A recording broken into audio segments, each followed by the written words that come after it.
The hotel manager thought he was protecting a luxury brand that night. But before the clock struck 9, he would discover that the quiet woman standing in his lobby had the power to change every career in the building. Before we continue, where are you watching from? Drop your city or state in the comments below. And if you believe respect should never depend on appearances, be sure to like and subscribe. Stories like this remind us why dignity still matters. Now, back to the story. The Grand Monarch Hotel stood at the heart of downtown Chicago like a monument to wealth.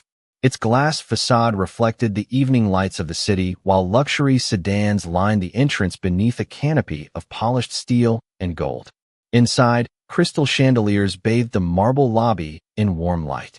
Executives discussed business over expensive drinks. Vacationing families checked in with oversized luggage. Every corner of the hotel was designed to signal exclusivity. It was the kind of place where people expected perfection. At exactly 8:12 p.m., a woman stepped through the revolving doors carrying a small navy suitcase. She appeared ordinary. Her blonde hair was loosely tied back. She wore a simple light gray sweater, comfortable jeans, and white sneakers that had clearly seen years of use. There were no designer labels, no jewelry meant to impress, no signs of extraordinary wealth. Most people would have glanced at her once and forgotten her immediately. Her name was Emily Carter.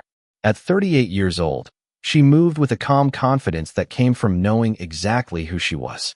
She paused near the entrance for a moment, taking in the familiar lobby. A faint smile crossed her face before disappearing just as quickly. Several guests brushed past her without a second glance. A bellman looked in her direction, then immediately turned toward a family unloading luxury luggage from a black SUV.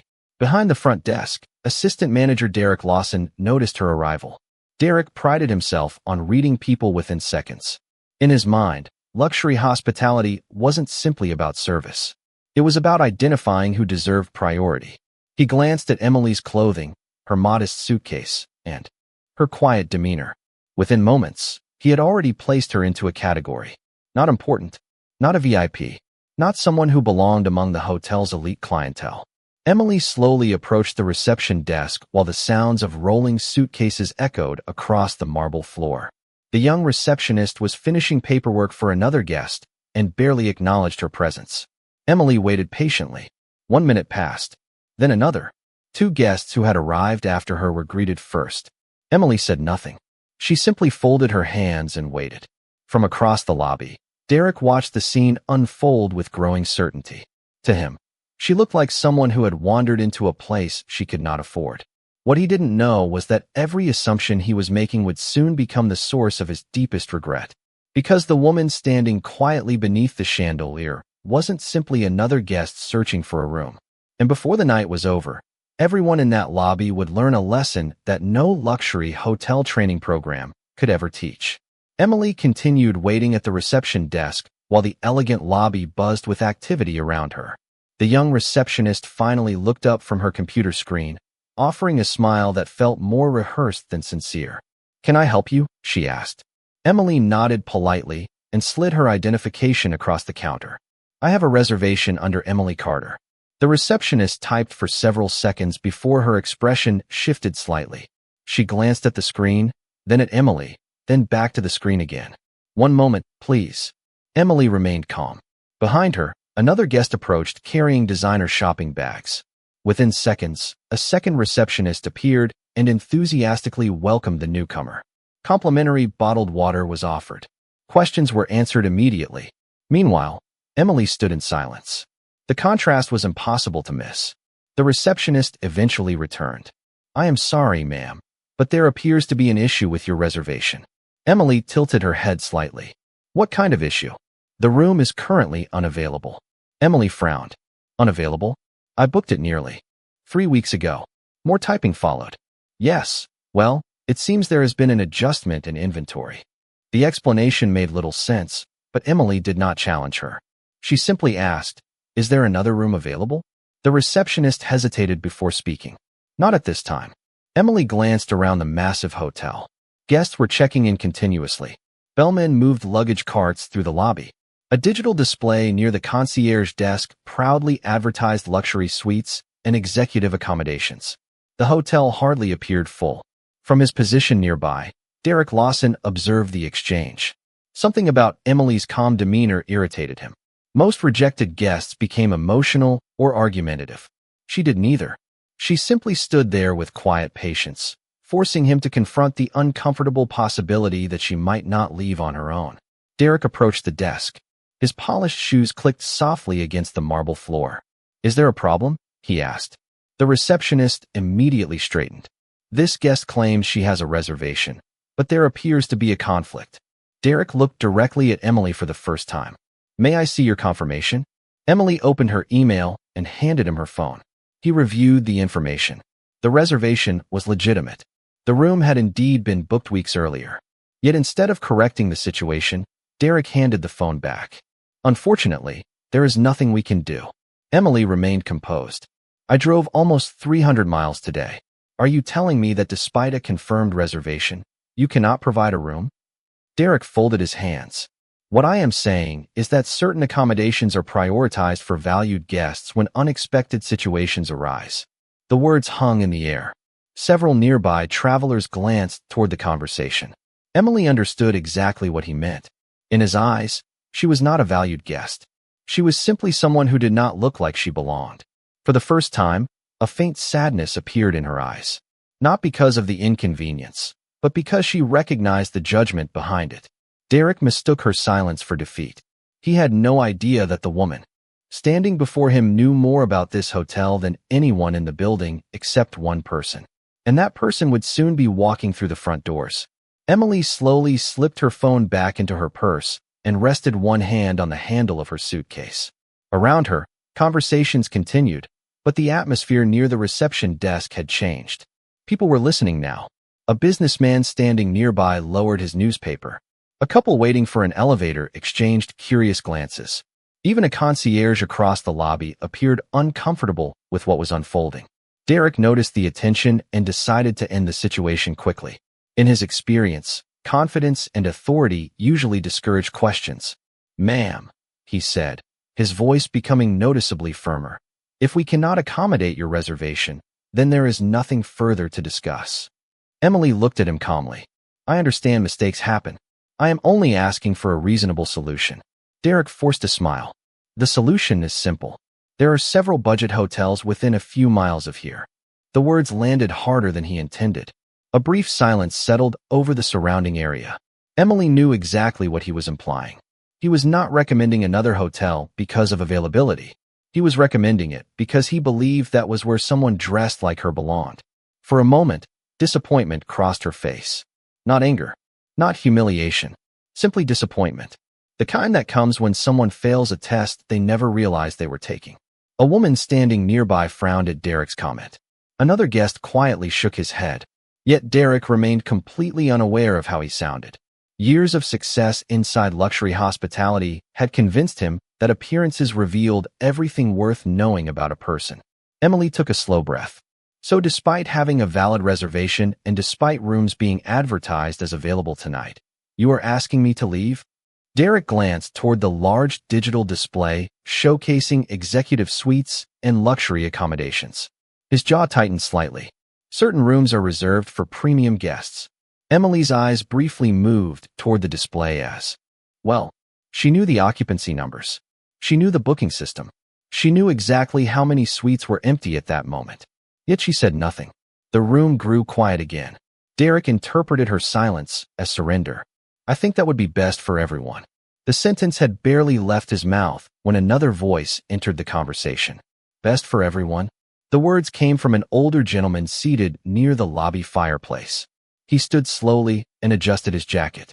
"I have been staying in luxury hotels for 30 years, and I have never heard a guest spoken to like that." Derek immediately shifted into customer service mode. "Sir, I assure you there is a misunderstanding." But the guest was not convinced. Several others now watched openly. Emily wished they would not. Public embarrassment had never interested her.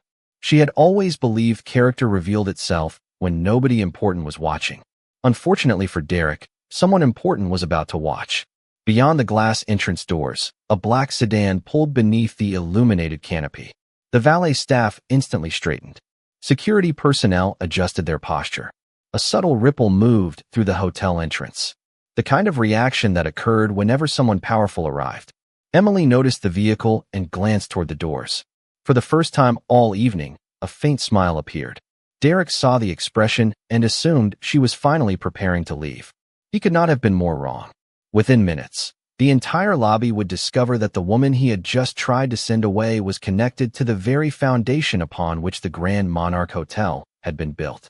The black sedan came to a smooth stop beneath the entrance canopy as rain began to lightly tap against the glass walls of the hotel. Valets moved quickly toward the vehicle, their expressions suddenly more alert than before. Inside the lobby, however, most guests remained focused on the uncomfortable scene unfolding near the reception desk. Emily stood quietly beside her suitcase while Derek attempted to regain control of the situation. The older guest who had spoken in her defense returned to his seat, though his disapproving gaze never left the assistant manager.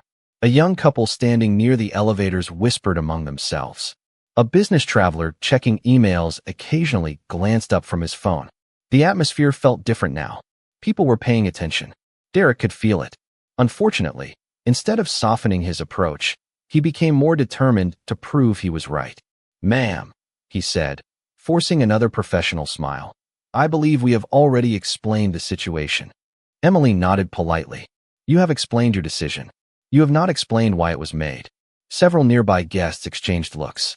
The question was simple, reasonable, and difficult to answer honestly. Derek folded his arms behind his back. "Our responsibility is to maintain standards that reflect the expectations of our clientele." Emily studied him for a moment. She had heard similar language before. It was the kind of carefully polished phrase people used when they wanted to exclude someone without openly admitting it. "And what exactly do you believe your clientele expects?" she asked. Derek opened his mouth, then hesitated. For a brief second, uncertainty crossed his face. The silence lingered just long enough for others to notice. Across the lobby, a concierge suddenly hurried toward the front entrance. Two security supervisors followed moments later. Several employees straightened their jackets and adjusted their posture. Something important was happening. Derek noticed the movement, but dismissed it. His attention remained fixed on Emily.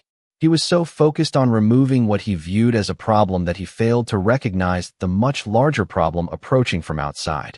Emily, meanwhile, seemed surprisingly calm. Her eyes briefly drifted toward the entrance again. There was no anxiety in her expression, no frustration. If anything, she appeared quietly relieved. The revolving doors turned. A tall man stepped into the lobby wearing a dark navy overcoat. He carried himself with the effortless confidence of someone accustomed to responsibility. Conversations near the entrance immediately softened. Employees offered respectful greetings.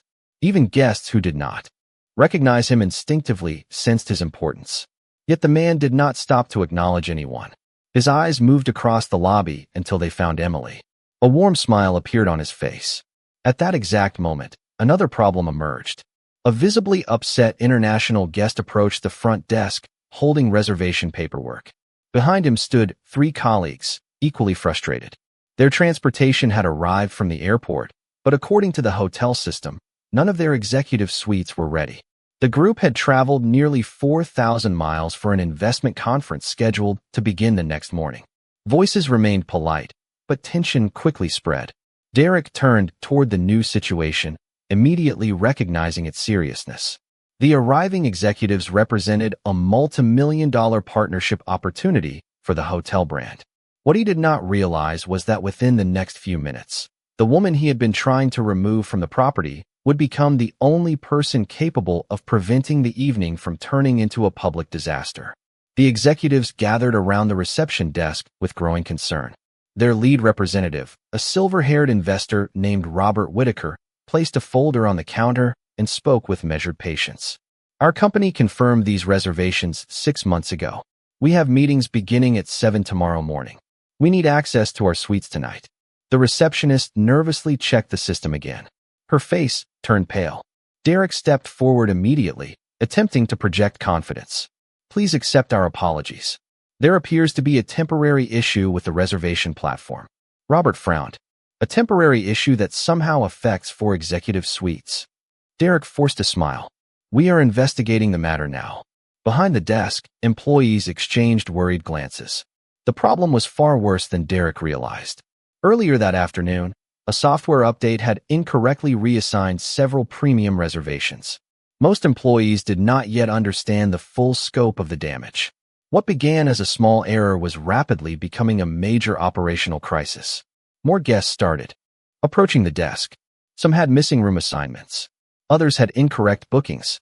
A line began forming across the marble floor. Conversations grew louder.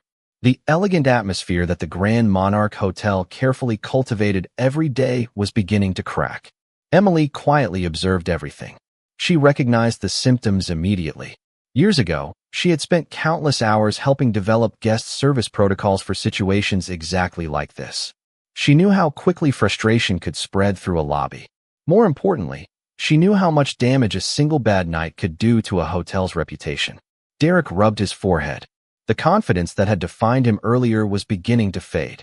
Every answer generated two new questions. Every guest required attention he could not provide. Then another employee rushed toward him. Derek, the executive conference group from Seattle, just arrived. Their rooms are showing unavailable too. For the first time all evening, genuine panic flickered across his face. Several guests overheard the conversation. The room grew noticeably more tense. Robert Whitaker looked around the crowded lobby and sighed. This is becoming unacceptable. Derek opened his mouth to respond, but found himself without a solution. The silence felt heavy. Then a calm voice broke through the confusion. May I see the reservation assignments? Derek turned. Emily stood beside her suitcase exactly where he had left her. For a moment, he simply stared. Of all the people in the lobby, she was the last person he expected to speak. This is a management issue, he replied curtly. Emily nodded. I know. Her voice remained steady. But I also know exactly what caused it. Several nearby employees looked at her in surprise. Derek almost laughed. And how would you possibly know that? Emily glanced toward the computer screen. Because the affected reservations all belong to premium inventory categories. The update likely duplicated a room allocation pathway and reassigned active bookings into pending inventory. The words landed like stones in still water. The receptionist blinked. One employee quietly turned toward another. Robert Whitaker raised an eyebrow. Derek stared at Emily as if seeing her for the first time. The room became strangely quiet. Emily was not guessing. Her explanation sounded precise, familiar, experienced. For the first time that evening, uncertainty crept into Derek's mind. Who exactly was this woman? The receptionist slowly turned her monitor toward Emily. Derek opened his mouth as if to object, but the situation had already moved beyond his control. Too many guests were watching. Too many questions remained unanswered. Emily stepped closer to the desk and calmly studied the reservation records. Her eyes moved across the screen with remarkable speed. Names, booking numbers, suite assignments, timestamps. Within seconds, she spotted the pattern. There, she said quietly. She pointed toward a section of the inventory system. The premium suite category was duplicated during the update. The software is reading occupied rooms as available inventory and then reassigning confirmed reservations into pending status. The receptionist stared at the screen. How did you find that so quickly? Emily did not answer immediately. Instead, she continued reviewing the records. The good news is that the rooms were never lost. They were simply hidden under the wrong allocation category. Robert Whitaker stepped closer. Can it be fixed? Emily nodded. Yes, the reservations still exist. They only need to be manually restored before the next synchronization cycle. One of the hotel's supervisors hurried over. That is exactly what our technical support team suggested 30 minutes ago. The room fell silent. Several employees exchanged confused looks. Emily had identified the problem in less than 2 minutes. Derek felt an uncomfortable knot forming in his stomach. The woman he had dismissed as unimportant somehow understood the hotel's reservation architecture better than members of his own management team. Emily continued speaking. Restore the executive bookings first. Then lock the premium inventory categories until the overnight audit runs. Otherwise, the error will repeat itself every 45 minutes. Another supervisor blinked in surprise. That is the same procedure corporate issued. This afternoon, a hush spread through the lobby. Even the guests waiting in line seemed fascinated now. The assumptions people had made about Emily were beginning to crumble. Yet Emily remained completely unaffected by the attention. She was focused only on solving the problem. Within minutes, employees began following her recommendations. Reservation confirmations reappeared. Missing suites returned to the system. Guests who moments earlier had been frustrated now received room keys. Robert Whitaker smiled for the first time all evening. Well, whoever you are, you just saved us from a very unpleasant night. Emily smiled politely. I'm glad everything worked out. Nearby, Derek stood motionless. His earlier confidence had vanished. Questions flooded his mind. How could an ordinary traveler understand proprietary hotel systems? Why did senior staff keep confirming that her recommendations were correct? Most importantly, why had she remained calm while everyone else panicked? Then the answer to at least one of those questions arrived. The tall man who had entered through the lobby doors finally reached them. Employees immediately stepped aside. Several managers straightened their posture. Conversations faded into whispers. Derek turned and felt the color drain from his face. He recognized the man instantly. Every employee in the Grand Monarch Hotel recognized him. He was James Carter, the billionaire founder and chief executive officer of Monarch Hospitality Group. And instead of approaching the management team, instead of greeting investors or executives, James walked directly toward Emily. His expression softened into a warm smile. Then he gently took her hand and said words that caused the entire lobby to freeze. I have been looking everywhere for you, sweetheart. The room went completely silent. It was the kind of silence that only appears when an entire crowd realizes it has misunderstood something important. Derek stared at James Carter as though the ground beneath him had shifted. The billionaire chief executive stood beside Emily with genuine affection in his eyes, completely unaware of what had happened during the previous hour. Emily smiled warmly. You were supposed to be at the board dinner. James laughed softly. I escaped early. I thought we could have dinner together instead. Then he noticed the suitcase beside her. His smile faded slightly. Why are you still standing in the lobby? No one answered. Several employees lowered their eyes. Others suddenly found great interest in their computer screens. James glanced around the reception area. Years of leadership had taught him how to read a room within seconds. He immediately sensed tension. Emily, he asked gently. What happened? Emily hesitated. She never enjoyed embarrassing people. She never enjoyed conflict.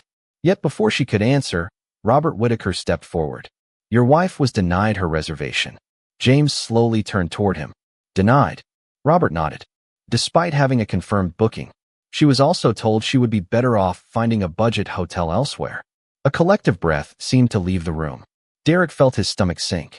James looked back at Emily. She did not deny it. She simply offered a small, disappointed smile. That was all the confirmation he needed. For several seconds, he said nothing. The quiet became almost unbearable. Then his attention shifted to the reception desk. Who handled her check-in? Derek suddenly felt every eye in the lobby turn toward him. He stepped forward. Sir, I can explain. James studied him carefully. Not with anger. Not with hostility. Somehow that made the moment worse. Please do. Derek cleared his throat. There was confusion regarding room availability. Emily gently shook her head. The reservation issue was separate. Again, silence. James looked at his wife. Separate. Emily nodded. The room problem affected multiple guests. That part was understandable. The rest was not. Her words carried no bitterness. No accusation. Only honesty. Somehow that honesty hit harder than any confrontation could have. Several employees remembered exactly how Derek had spoken to her. They remembered the assumptions. The dismissive comments.